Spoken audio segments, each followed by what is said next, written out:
E hoje aqui apresentar esses dois caras que, pô, sensacional, faz uns trabalhos aqui no fundão da Zona Leste também, aqui em Guaianazes, perto da minha quebrada aqui, perto do Chimbocando.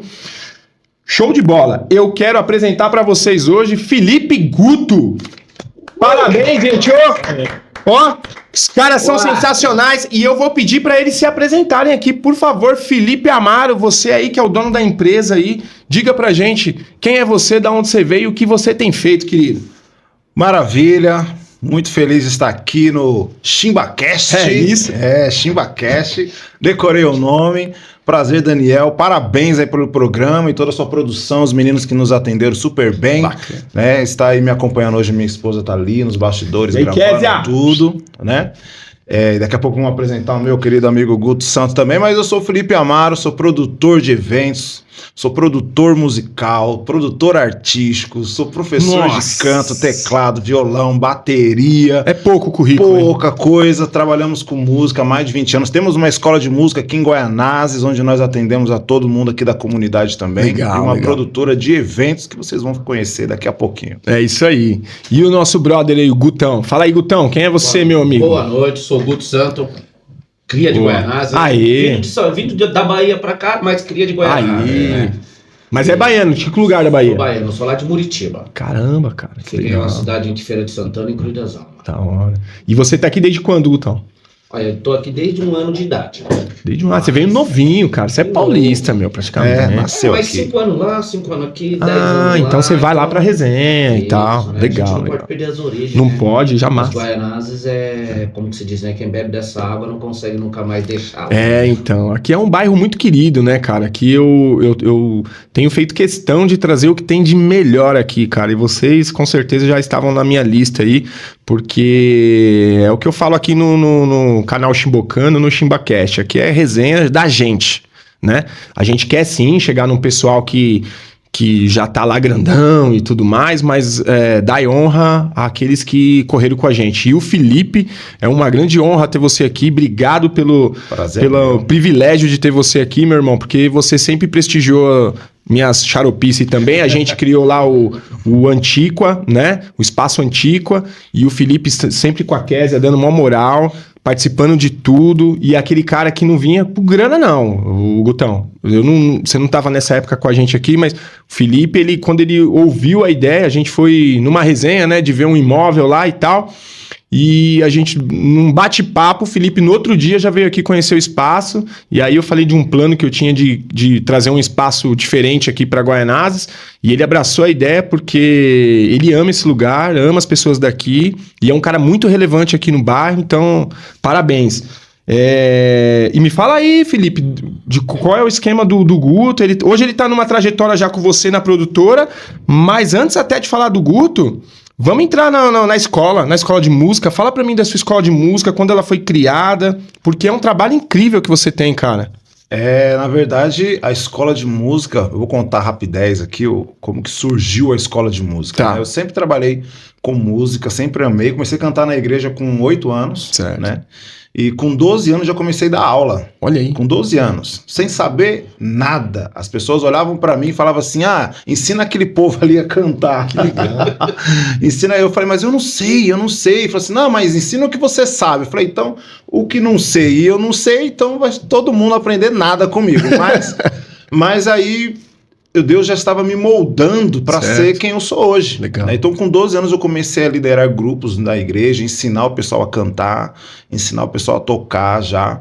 E com meus 15 para 16 anos, eu entendi que eu deveria adquirir conhecimento. Foi aí que eu comecei a estudar canto, né, com inúmeros pessoas. Estudei com Sérgio Sazo, Raiz Coral, Samuel Sabino, que hoje é um dos jurados do Canta Comigo, da Record. Estudei com Robson Nascimento, né? Fiz workshops com o Isabê, que é um dos maiores professores de canto que existe hoje aqui no Brasil. E dali eu fui adquirindo, né? Cheguei a estudar na USP, canto e regência também. Cheguei a cantar no Coralusp, que era do coral da USP também. Coralusp. Isso, que é o coral da USP, né? E foi muito bacana, que ali foi um celeiro para mim. Lá eu tava no coral, tinha várias vozes, e eu amo vozes, né? Montar corais, essas coisas. Essa época aí você tinha quantos anos? Cara, eu tinha acho que 19 para 20 Faz anos. quase nada de tempo, um tempinho só aí atrás. Coisa pouca, né, Guto? E, na verdade, eu comecei a estudar música. Eu acho que nem existia internet ainda, eu acho. Aí você vai caguetar a idade já, nossa, né? Não vou nem falar da internet, porque eu posso... Eu nem vou falar da internet, que eu posso estar... Eu acho que já tinha os... já tinha. O Hudson não sabe o que é isso, não. Ele pegou no final, né? A famosa internet de escada, né? Isso.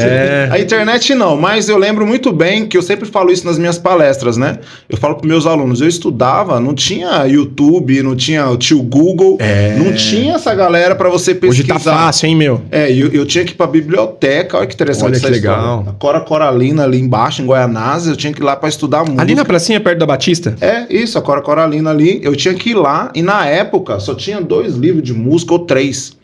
E era interessante que na época não tinha nem xerox, era mimeógrafo, lembra? Mimeógrafo? Lembro. Cheiro de álcool de Aqui você vai achar umas coisas meio parecidas. Mas retrô aí, ó. Antiga aí, ó. Muito legal, cara. E eu lembro que eu ficava lendo, aí tava lá a página 31, 32, 33, daqui a pouco página 40, 50. Falei, mas cadê as páginas?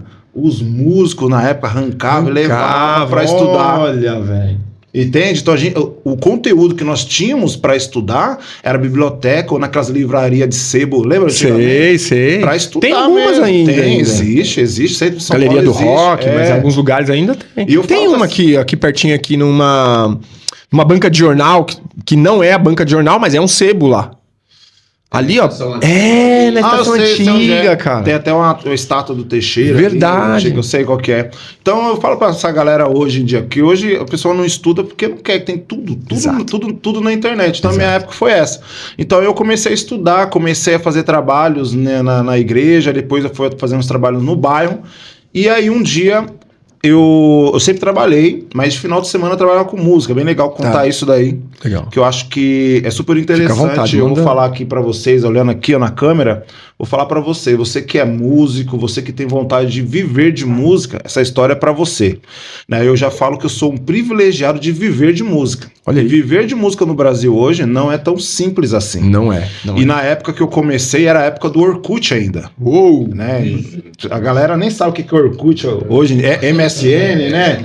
Então eu trabalhava, Daniel, em algumas empresas, não vou falar o nome das empresas aqui, mas eu trabalhei de segurança, trabalhei de almoxerifado, trabalhei em empresa com estoque, enfim. Certo. E um belo dia, acordei 4h30 da manhã e fui trabalhar e decidi um segurança da empresa onde eu trabalhava, ele olhou pra mim assim, você me conhecer, cara. Ou você me conhecer não, você do nada. Ele olhou assim pra mim e falou, Felipe, o que você tá fazendo aqui? Aí eu falei assim, tô trabalhando. Ele falou assim, se eu tivesse o talento que você tem, eu não estaria aqui. E aquilo ficou na minha cabeça. Olha aí. Ficou uma semana aquilo batendo na minha cabeça. Baita insight, hein? A semana toda aquilo batendo na minha cabeça. Aí quando passou uma semana, eu recebi um telefonema. Aí eu fui atendi, um pastor falou assim, ô Felipe, eu quero que você venha dar uma palestra de cântico. Era cântico. Olha. Uma palestra de cântico. Eu nunca tinha dado palestra na vida. Aí eu falei assim, mas como assim o senhor quer? Não, você vem falar de cântico aqui. Eu falei, aula de canto. Ele falou assim, isso daí, eu quero que você venha. Quanto você cobra? Aí eu nunca tinha dado palestra, não tinha experiência nenhuma, não sabia nem valor. Eu falei assim, R$600. Eu lembro até hoje, ele, pode vir. Aí eu desliguei o telefone, Daniel. Aí eu fiquei assim uns 2 minutos sem reação. Sem reação, mas por quê? Vocês vão entender agora. Isso é antigo, Guto. Isso é antigo. Ó, vocês verem como é antigo. Na minha carteira de trabalho, CLT, era R$900. Uou. Na época, vocês veem que com os descontos dava 700. Aí eu falei, peraí, essa conta não tá batendo não. Eu trabalhar o mês inteiro aqui, ganhar 700, e eu vou falar 2 horas de música e ganhar 600? Aí eu comecei a trabalhar com isso, divulgar as palestras. Hoje eu dou palestra no Brasil inteiro, tanto em igreja evangélica, igreja católica, tanto em empresas. Legal. Nós trabalhamos com música, independente de qual religião, segmento, é música. E aí eu comecei a dar workshop. Aí teve um dia que eu acordei 4h30 da manhã e fui trabalhar, pegar o trem lotado, como todo velho guerreiro, né? Sim. E só que me deu um negócio dentro de mim, eu falei assim, comecei a faltar ar, assim, nunca aconteceu isso comigo. Aí eu falei, dá licença, eu não esqueço, foi como se fosse hoje. Eu desci lá no Tatuapé, na estação, fiquei 2 horas de relógio, Caramba. ouvindo música, sentado na plataforma. E não fui trabalhar naquele dia. E aí eu levantei de lá e falei assim, Deus, foi do fundo da minha alma, eu falei assim, Deus, eu vou levantar daqui e vou trabalhar com o que eu gosto, o que eu amo, que é a música, aí, e o Senhor vai me ajudar. Eu usei a minha fé ali de uma forma. Sim. E aí eu cheguei em casa, aí minha família, mãe, não foi trabalhar, tal, não sei o quê. Aí só minha mãe me apoiou. Naquela época eu lembro disso. Outros falaram, mas você vai virar vagabundo. E de músico na sua família era só você? Só eu. Sempre, nessa era de músico, Sim, né? você que despontou ali. E aí todo mundo começou a falar, vai virar vagabundo, isso daí não dá dinheiro, né? E aquilo eu fui ficando quieto, a vontade de xingar todo mundo, mas não podia, eu fiquei quieto. E aí passou uma semana nada, passou 2 semanas nada, passou 3 semanas nada, aí eu falei, Deus, vou ter que voltar pro CLT de novo. Como é que vai ser esse negócio aí, né, tal. Aí quando passou 30 dias, eu recebi um telefonema de uma pessoa lá de Itacoaxetuba. Ele falou assim, nós temos amigos em comum no Orkut. Nossa, Orkut. No Orkut, você não quer vir fazer um teste pra dar aula na minha escola de música, não? Aí na hora eu dei um glória a Deus bem alto, ninguém entendeu nada, nem ele. Aí eu fui. Resumindo, da noite pro dia, eu entrei na escola de música. Eu não tinha escola de música ainda. Eu não tinha escola de música ainda. E aí da noite pro dia, eu era o professor que mais tinha alunos na escola de música dele. A pessoa vinha fazer a primeira aula comigo. E novinho, né? E novo. Só que eu já desenrolava. Só que nessa época eu já entendi o que eu estava fazendo. E outra, hein, galera? Você quer ter um diferencial, é estudar. Até hoje eu estudo. Sim. Eu estudo música há mais de 30 anos. E sabe o que eu aprendi em 30 anos? Que eu sou uma criança ainda na música. Então tem a galera que estuda 1 ano, 2 anos, acha que sabe tudo e não sabe. Até hoje eu estudo. E aí eu falei assim, peraí. Se eu vou lá toda terça-feira eu ganho X, eu vou abrir um espacinho na minha casa para dar aula de canto. Aí eu comecei a dar aula de canto, Daniel. Só aula de canto, não existia a escola de música fácil. Entendi. Aí começou a dar aula 7 horas da manhã e eu parava 1 hora da manhã. Só parava meio-dia para comer. Entrava um aluno, saía outro, entrava um aluno, saía outro. Aí surgiu a escola. Aí os meus alunos de canto falaram assim, professor, você não dá aula de violão? Eu falei, eu não sabia dar aula de violão. Você dá aula de baixo? Mas você já tocava? Não, nessa época não, tô falando, não sabia. Você não tinha ido pros instrumentos ainda? Não. Você só tava ali o instrumento que eu tocava sem saber partitura ainda era bateria e cantava. Aí você dá aula de baixo, assim, mas eu não dava aula de baixo. A escola surgiu assim. Aí o que aconteceu? Vem aí semana que vem, eu vou trazer meu amigo. Vem aí você e seu amigo. Aí eu ligava pros meus amigos e eu estudava baixo a semana inteira. E quando chegava no dia de aula, vocês vão aprender isso aqui, ó. Os caras, nossa, você toca muito. Eu falei, pois é, senta aí, vamos estudar. E aí eu comecei a dar aula, resumindo. A escola chegou a ter 16 professores lá. Caramba. Né? Perdi as contas. Aonde ainda é hoje? É onde ainda é hoje a escola. Porque né? você ampliou muito lá. Exatamente. E foi um sucesso assim. Hoje nós damos aulas de canto, teclado, violão, bateria, guitarra, baixo e dentre outros segmentos também que a gente faz. Certo. Então foi assim que surgiu a escola de música. Aí eu parei de dar aula para os outros, comecei a trabalhar para mim. Certo. E uma pergunta, nisso daí você sempre atuando no meio evangélico, né? Porque já era um meio que você já estava mais confortável ali e acredito também que o pessoal foi te dando uma força ali para poder ir pegando aula, atuar nas igrejas. Sim. Foi porque eu sou evangélico também, sou cristão também. Certo. Mas a nossa escola atende todo mundo. Para mim não importa se o cara é evangélico, católico, umbanda, macumbeiro, para mim não importa isso. Você recebe seu aluno ali pau na máquina. O tratamento é igual para todo mundo. Igual eu sempre falo, igual hospital. Se você tá passando mal, você não quer saber qual religião que o médico é. Você vai ser tratado como um profissional. Na nossa escola é a mesma. Isso é um diferencial, né? Não, lógico. É trabalho, né? É trabalho. É isso. É trabalho.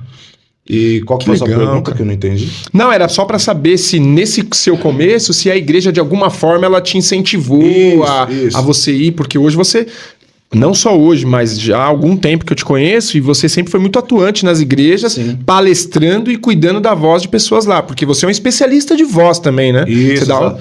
exatamente, assim, eu Como é que funciona agradeço isso? muito as igrejas evangélicas, porque foi onde abriu a oportunidade para dar Isso que eu quis palestras. dizer. É. E queira ou não queira, hoje 90% dos meus alunos são evangélicos. Sim. E não é algo que eu escolhi, é algo porque hoje no Brasil o número mais relevante de pessoas que cantam, Exato. que estão atuando toda semana é a igreja evangélica, né? Tem Sim. igreja católica também, outras igrejas que mas a igreja evangélica é muita gente. Então hoje em dia, para você ter uma ideia, a gente não dá conta. Hoje nós temos lista de espera para a gente conseguir dar aula para as pessoas. Que legal. Por quê? Porque eles entenderam e eu entendi que não era quantidade, era qualidade. Você já gerou um valor lá, o famoso brand, né? Exato. E isso é o que cativa a pessoa até esperar uma data para você atendê-los, né? Isso é muito bom. Eu fico bom. muito feliz. E isso foi fruto de oração, né? Sempre é, Muito né? joelho no chão e eu falava, Deus, eu quero Deus chegar a um cuidando de nível, vocês, né? eu quero chegar a um nível que eu tenha lista de espera. E todo ano a gente tem lista de espera lá e a gente tá tentando ajustar para abrir mais, ampliar mais para poder atender a galera do bairro. Hoje, qual é o tamanho da escola? Quantos alunos tem? Qual é o esquema que tá hoje, assim? Você Hoje- atende para todos os instrumentos? Como é que tá hoje lá, se o cara quiser te procurar eu não sei hoje? te falar o certo qual a quantidade de alunos que nós temos Tá. hoje. Mas hoje nós atendemos aula de violão, guitarra, bateria, baixo, teclado também. Tá. E um diferencial da escola, nós estamos atuando com musicalização infantil. Sim. Isso é Cara, super que importante, até para a galera do bairro saber também. Eu tenho pessoas com prescrição médica que vêm estudar musicalização infantil Que e legal. musicoterapia. legal. Musicoterapia? Isso, eu vou explicar para você. Nossa, me explica aí, Eu cara. vou explicar para você a musicalização infantil, Tá. certo? Tem esse cartão aqui do seu patrocinador que é a Casa do Groove. Pega esse cartão aqui. Agora você vai entregar esse cartão para mim, mas não procura a minha mão, só estica reto. Isso, quando eu falar. Então Estica- vamos. Teste, teste. Entrega para mim. Você viu isso aqui? Sim. Eu não fui aqui, eu fui aqui. Isso acontece com vários testes que eu faço com as crianças lá na escola. Oh, eu sei que a interessante. criança tem desvio da visão, se ela tem problema de audição, de visão, se ela tem coordenação motora. Então, com a música, a gente consegue descobrir se a criança é autista, se tem TDAH. E a Olha. música hoje, a gente trata a música não só como música, a gente trata como tratamento também. Sim. Que aí entra a parte que você falou da musicoterapia. Hoje eu tenho em média 8 alunos que vieram por prescrição médica estudar comigo. Que legal. E não é cara. qualquer pessoa que pode trabalhar com musicoterapia. Você tem que estudar musicoterapia. Entendi. É uma responsabilidade. Hoje nós temos alunos com TDAH, temos alunos com Que é algo que está muito alto, né? Muito alto, autistas, síndrome do pânico, depressão é o que mais tem. Cara, que legal. Então nós temos que tratar isso. Então, para você ter uma ideia, e para você aí que quer viver de música também, nós temos alunos que esse ano, Daniel, vai completar 11 anos que está comigo.